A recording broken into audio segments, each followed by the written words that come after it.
Bonjour les mams, bonjour tout le monde. Aujourd'hui, je vous propose une recette à l'air du temps, puisqu'il fait beau et que c'est le début du printemps. Je me suis dit qu'on pouvait se faire un petit cheesecake au Thermomix en particulier. Alors, je vous présente aujourd'hui donc le cheesecake à la façon new-yorkaise, c'est-à-dire une base nature à base de fromage. Donc, j'opte pour le Philadelphia, mais il y a aussi le Samory qui est très bon ou n'importe quel fromage frais. Et avec une base avec des fraises qui sont du coup bien de saison, surgelées ou fraîches, à vous de voir. Alors, pour ma recette du coup du cheesecake type new-yorkais, je vais avoir besoin pour la base de 200 grammes de biscuits spéculoos qui peuvent être tout à fait troqués par des petits lus ou alors des petits palais bretons, puisqu'il y en a beaucoup qui n'aiment pas le goût de la cannelle dans le spéculoos. Ça ne change pas grand-chose. N'hésitez pas à échanger si vous le préférez. Donc 200 grammes qui seront donc mélangés à 60 grammes de beurre pour la base. Ensuite, pour la texture crémeuse du cheesecake, je vais avoir besoin de 400 grammes de fromage frais du style Philadelphia ou Samory ou tout autre fromage frais que vous avez. Moi, je rajoute personnellement 20 grammes de crème fraîche épaisse. J'aime beaucoup, ça donne une texture un peu plus onctueuse et légère. Qu'on va venir mélanger donc avec 100 grammes de sucre en poudre ainsi qu'un extrait de vanille.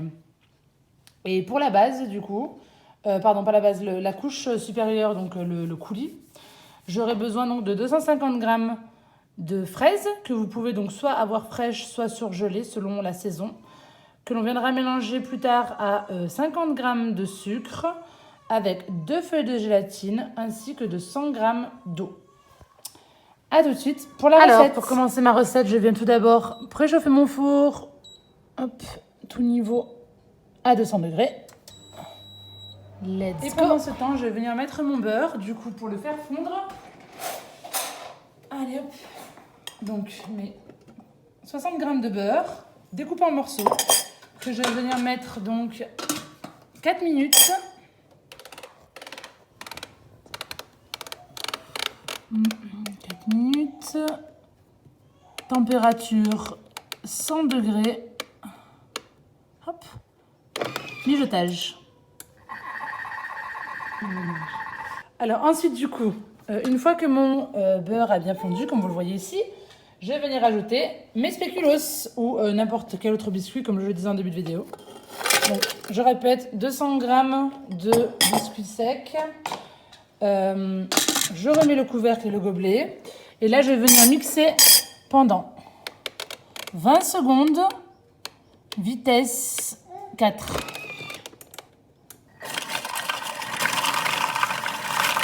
donc, je vous montre le résultat. Hop, on a une sorte de chapelure en fait, de spéculoos beurré. Je vais venir napper du coup mon moule préalablement beurré à l'aide de cette préparation et bien aplatir le tout de façon à ce que ça fasse en fait la base de mon cheesecake. Cœur, j'arrive maman. Alors du coup je vous montre, je vais venir aplatir de façon homogène et uniforme toute la surface de mon moule et je vais venir réserver au frais cette préparation jusqu'à ce que la base, le cœur pardon de mon cheesecake soit prêt. Ça dure 10 minutes en fait, on n'a pas pour bien longtemps. C'est parti. Ensuite, donc, je vais venir préparer ma base, mon intérieur, je veux dire. Je sais pas, j'ai la base. La base, c'est ce qui est en dessous, la crème, je veux dire. Donc, je vais venir mettre mon Philadelphia, hop, mes 400 grammes.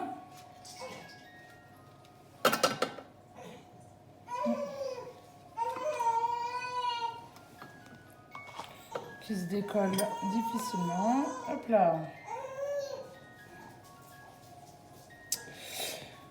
Je viens donc rajouter à mon Philadelphia ma cuillère à soupe, donc l'équivalent de 20 grammes à peu près de crème épaisse.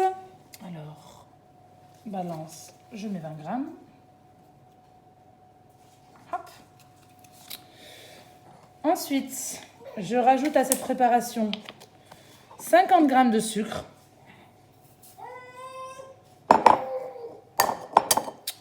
Puis 2 œufs.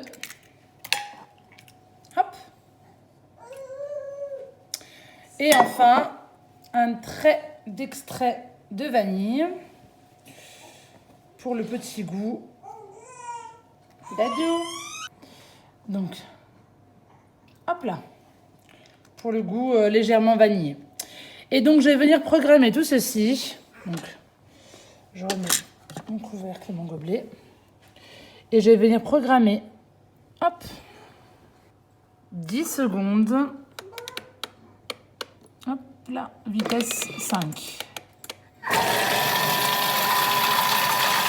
Et donc, voilà le résultat. Ma crème est prête. Je vais donc venir mettre cette préparation sur la base que j'avais réservée au frigo.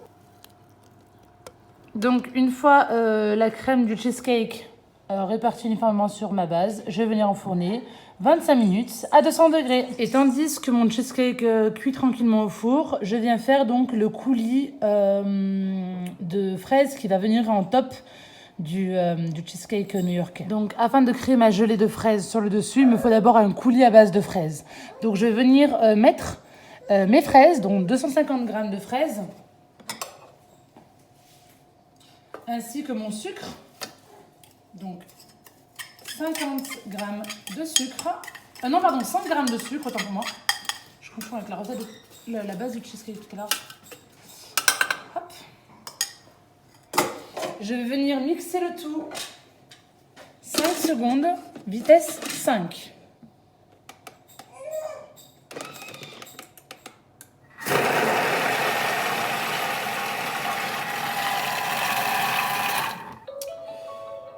Une fois le tout mixé,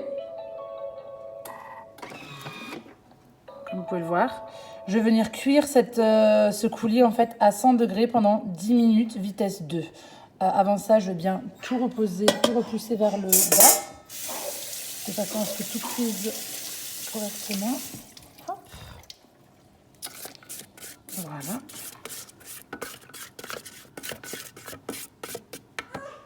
Et c'est parti, donc comme je le disais,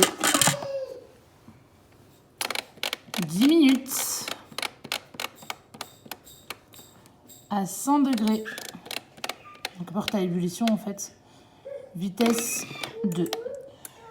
Ce coulis va en fait être la base de notre gelée. On va venir rajouter un peu d'eau ainsi qu'une gélatine pour pouvoir le mettre en fin de cuisson sur notre cheesecake. Le coulis de fraises est prêt, comme vous pouvez le voir. Okay. Donc on va venir le mettre dans un bol, le réserver et commencer à préparer la gélatine. Alors, je vais mettre du coup 100 g d'eau dans le récipient. Et du coulis que nous avons eu donc avec les fraises et le sucre tout à l'heure, je ne vais en mettre que 100 g. Soit une moitié en fait. Oh, ça coule. Hop là. Parce qu'en fait, je vous explique, le reste du coulis va nous servir en dernier lieu à servir sur le cheesecake. Ça va donner un petit côté acidulé. Donc, je répète, 100 g d'eau ainsi que 100 g de coulis de fraises que nous venons de réaliser. Je vais venir en fait refaire cuire à nouveau tout ceci pendant 2 minutes. Alors, je remets à 100 degrés, vitesse 2. Mon coulis va être légèrement plus liquide. J'avais vraiment besoin de partager ma recette en deux puisque le coulis qui va être ici, je vais en avoir besoin, je veux qu'il ait une texture plutôt épaisse. Tandis que le coulis qui va servir de base à la gélatine, celui-ci peut être liquide. Ensuite, donc à terme de l'ébullition, je vais venir rajouter mes feuilles de gélatine. Donc tout à l'heure, je les ai laissées donc ramollir pendant tout le temps de la recette. J'en ai mis 2. Une fois qu'elles sont bien égouttées, je vais venir les rajouter à notre base. Hop, et venir mixer le tout. 10 secondes, vitesse 4.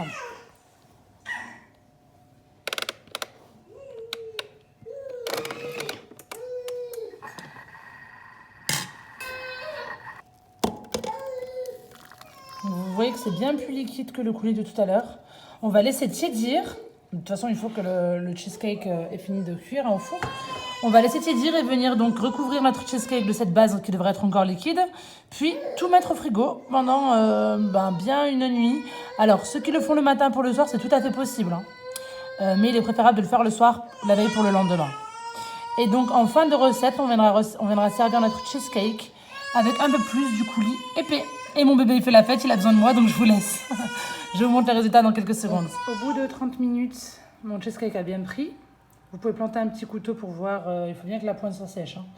Et là, je vais venir donc verser mon liquide, donc coulis de fraise avec gélatine, sur le dessus. Hop, il faut qu'il soit encore liquide, bien sûr. Hein. Voilà. Je laisse refroidir ainsi pendant une dizaine de minutes et après je vais venir mettre au frais. Ne mettez pas bien sûr votre cheesecake chaud avec votre coulis chaud au frigo, sinon ça va vous ruiner votre frigo. Il faut bien attendre, hein, bien sûr. Et voilà, le résultat tout à l'heure.